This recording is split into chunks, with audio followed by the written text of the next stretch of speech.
وما علينا إلا البلاغ المبين.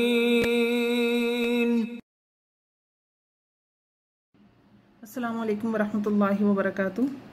سورۃ البقرہ آیت 256 ہم دیکھیں گے. یہ آیت الکرسی کے بعد ہے.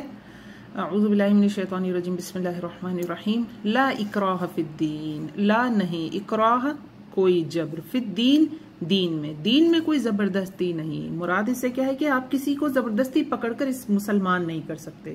تقریباً 66% بلکہ اس سے بھی زیادہ، more than 66% جو قرآن ہے وہ مکے میں نازل ہوا ہے.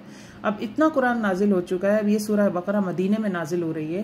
تو کیا ہوا ہے، اس وقت تک حق اور باطل واضح ہو گئے. تو اللہ رب العزت نے فرمایا کہ قد تبین الرشد من الغی، تحقیق واضح ہو گئی ہدایت گمراہی سے. تو اب کیا نہیں کرنا، لا اکراہ فی الدین، دین میں جبر نہیں کرنا. اب بہت چیزیں کھل کے سامنے واضح ہو چکی ہیں، تو آپ زبردستی کسی کو پکڑ کر مسلمان نہیں. اصل میں اس کا ایک شان نزول بھی ہے، اور وہ یہ ہے کہ کچھ انصاری تھے جو یہودی ہو گئے تھے. تو جب اسلام مدینے میں پہنچا اور لوگ مسلمان ہوئے، تو جو وہاں کے مسلمان ہوئے انصاری، انہوں نے چاہا کہ ان اپنے ساتھیوں کو اسلام کی طرف لے آئیں زبردستی. تو اللہ رب العزت نے فرمایا نہیں، لا اکراہ فی الدین، دین میں جبر نہیں.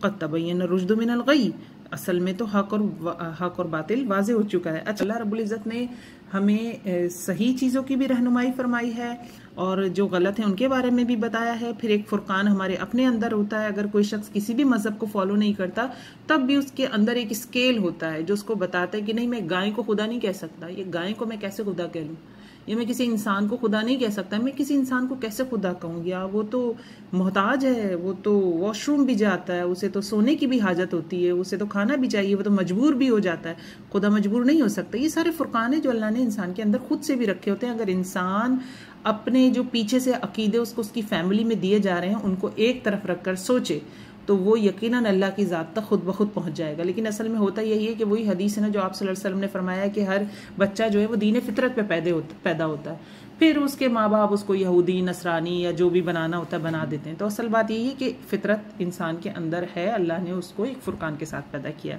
تو یہ واضح ہے، اور دنیا میں بھی ہم زبردستی کسی کو پکڑ کے تلوار کی زور پہ مسلمان نہیں کر سکتے. اب اللہ رب العزت آگے مزید فرماتے ہیں فَمَن يَكْفُرْ بِالطَّاغُوتِ وَيُؤْمِن بِاللَّهِ فَقَدِ اسْتَمْسَكَ بِالْعُرْوَةِ الْوُثْقَى لَا انفِصَامَ لَهَا. بہت خوبصورت آیت کا حصہ ہے.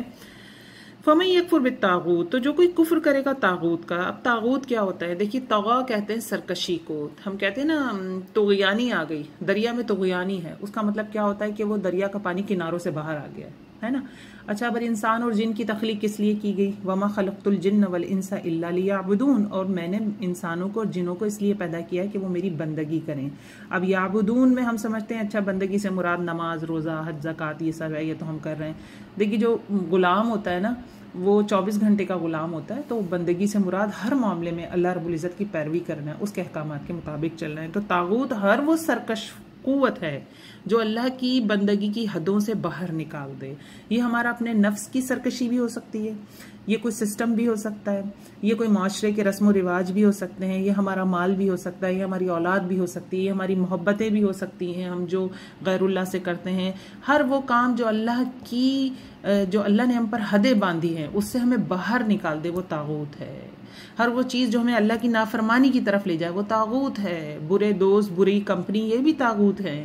یہ بھی کیا کرتے ہیں؟ ہمیں اللہ سے دور کر رہے ہوتے ہیں نا. تو اللہ سے دور کرنے والی ہر چیز طاغوت ہے.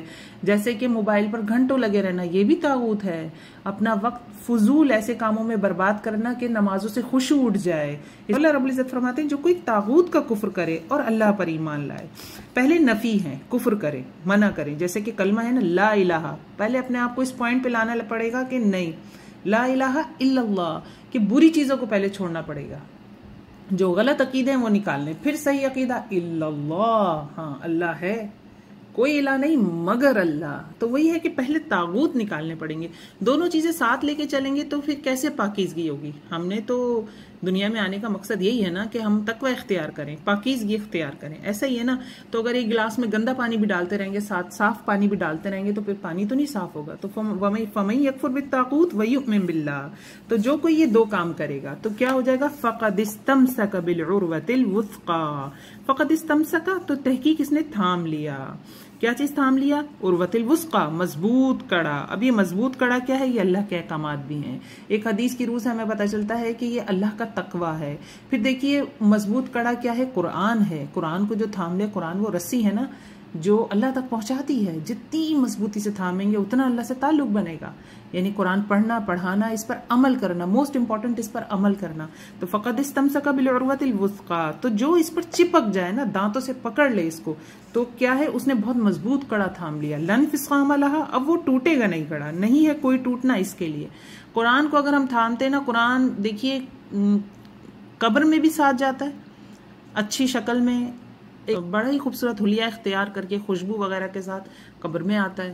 پھر دیکھیے قرآن آخرت میں بھی ساتھ ہوگا. سورہ البقرہ، سورہ آل عمران کے لیے ہے نا کہ سروں پہ بادلوں کی طرح یا پرندوں کے دو جھنڈ کی طرح رہیں گی. کس کے سر پہ؟ اپنے پڑھنے والے کے سر پہ. تو قرآن پر اگر انسان عمل کرتا ہے تو وہ چھوڑے گا نہیں. لن انفصام لہا، وہ اس کو جانے نہیں دے گا، اس کے آخر تک ساتھ رہے گا تا وقت یہ کہ جنت میں پہنچا دے. جیسے سورہ ملک کے بارے میں بھی آتا ہے نا، جس کو روز رات سونے سے قبل اس کی تلاوت کرے گا، اس کے لیے کیا ہے کہ یہ جھگڑے گی عذاب سے نجات کے لیے، جھگڑے گی، مجادلہ کرے گی کہ اس بندے نے مجھے تھامے رکھا تھا تو اس کو عذاب سے نجات دی جائے. تو یہ فقد استمسک بالعروۃ الوثقی لن انفصام لہا. اب اس کی ایک ایکسپلینیشن یہ بھی ہے کہ جو اپنے آپ کو خالص کرتا رہے نا، قرآن سے جڑا رہے، اور ٹوٹا پھوٹا جو بھی ہے اپنے عمل کو جاری رکھے اور اس میں بہتری لاتا رہے. بہتری کہاں سے آئے گی؟ یکفر بالطاغوت سے. ٹھیک ہے، گریں گے پڑیں گے، پھر اٹھیں گے، پھر توبہ کریں گے، پھر گریں گے پڑیں گے، لیکن اس کو جب نکالنا شروع کریں گے تو تعلق اللہ سے مضبوط ہو جائے گا. تو یہاں پہ اگر ہم اس حوالے سے دیکھیں تو پھر یہ کڑا چھوٹتا نہیں ہاتھ سے. پھر ہم جب کسی نیک کام کو تھام لیتے نا، وہ ہمارے ہاتھ سے نکلتا نہیں. واللہ سمیع علیم، اور اللہ سننے والا اور جاننے والا ہے. بہت خوبصورت آیت ہے. اور پیچھے اگر ہم دیکھیں آیت الکرسی تھی، تو اس حوالے سے بھی اس کی ایکسپلینیشن یہ بنتی ہے کہ جو آیت الکرسی میں صفات بیان ہوئی ہیں اللہ رب العزت کی، اگر ان صفات کو بھی ذہن میں رکھا جائے، کیونکہ ایک مفسرین نے اس کی ایک تفسیر یہ بھی بیان کی ہے کہ یہاں پہ جو عروۃ الوثقی ہے، مضبوط کڑا ہے، یہ اصل میں آیت الکرسی میں جو صفات اللہ رب العزت کی بیان ہوئی اس سے مراد وہ ہے. تو ان صفات کو ماننا اور ان پر یقین کرنا اور اس حوالے سے اپنے عقیدوں کو درست کرنا، یہ بھی یہی چیز ہے. یہ قرآن ہی ہے نا، یہ بھی تو اللہ رب العزت کو ہی مشکل کشا ماننا اور اسی کے آگے ہر وقت جھولی پھیلائے رکھنا، یہ سب ہمارے عقیدوں کو درست کرتا ہے. تو یہ بھی ہمیں آخرت میں جوڑے رکھے گا اللہ سے انشاءاللہ اور ہمیں نجات دلوائے گا. تو اللہم اجعلنا منہم. السلام علیکم ورحمۃ اللہ وبرکاتہ.